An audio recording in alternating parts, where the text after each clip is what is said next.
defunct organization. The thousands of worlds that had devolved into disarray and isolation after the fall of Jor now welcomed the resumption of a familiar structure and order to things. The Jurians were once more in control of the vast galactic empire they had helped create over 4,000 years before.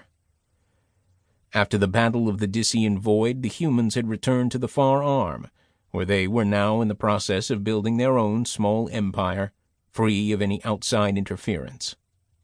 And the Klin? They were gone. Again. At least what was left of them after the debacle at the Void. Croecus believed a nest of them still survived somewhere, yet with the patience they had exhibited over the past 4,000 years, he was certain it would be millennia before they would be heard from again. These were the musings of the shattered and disgraced former ruler of the galaxy as he lay in the dimness of his cell at the mercy of the Jurians to determine his fate. Even in light of his present situation, there were ways he could end his suffering. A headlong rush into one of the concrete walls with his neck at just the right angle would certainly put an end to his anguish, or even an attack on his guards might force them to use lethal force to subdue him. Yet he hesitated. With his prison located on a world other than Jor, there was still a glimmer of hope, a chance. But after 4 months in captivity, Croecus of Selea was nearing the end of his strength and willpower. If something didn't happen soon, then he would have to take matters into his own hands.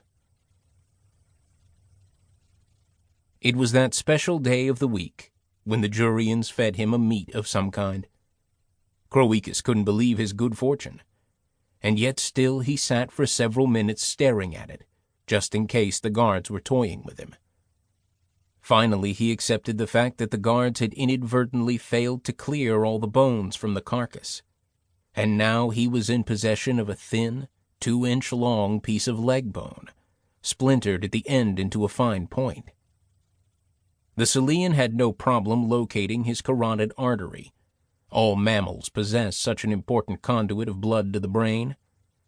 A precise piercing of his neck would begin his final journey to salvation. They would not learn of his demise until long after the fact, and by then it would be too late. Croecus laughed out loud at the thought. He would beat them, denying his captors the pleasure of his constant torture. He would be dead, and there would be nothing the Jurians could do about it. In a small way, Croecus would come out the winner once again. In his desperation, even a tiny victory such as this was enough to make him cry with joy.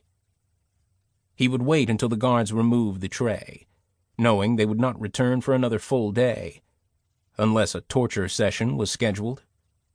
Yet seeing that the Jurians had beat on him for a full 2 hours the day before, he was sure they would take today to rest. After all, inflicting pain and suffering on their captive was exhausting work. When they returned to his cell the following day, they would find his lifeless body, drained of its vital, life-sustaining fluid. His suffering would be over, and the Jurian guards would be punished for their lack of diligence. That thought made Croecus giddy with joy. He even fantasized that they would themselves be put to death for their incompetence. He made a mental note to take that thought with him into whatever afterlife there may be. Another 2 hours should do it, and then he would have his answer. The answer as to whether or not an afterlife really did exist. In all his time in the cell, Croecus couldn't remember ever feeling this happy or triumphant. So when the first shudder of thunder reverberated under the cell, he barely noticed, consumed as he was in plans for his sacrificial death. But then came more thunder, accompanied by the sound of flash weapons in the room outside his cell. He stood, the precious meat bone held hidden in his right hand. His heart was pounding, and he smiled as a thought occurred to him. "By the way, today will be my last day as a prisoner of the Jurians. One way or another I will be free."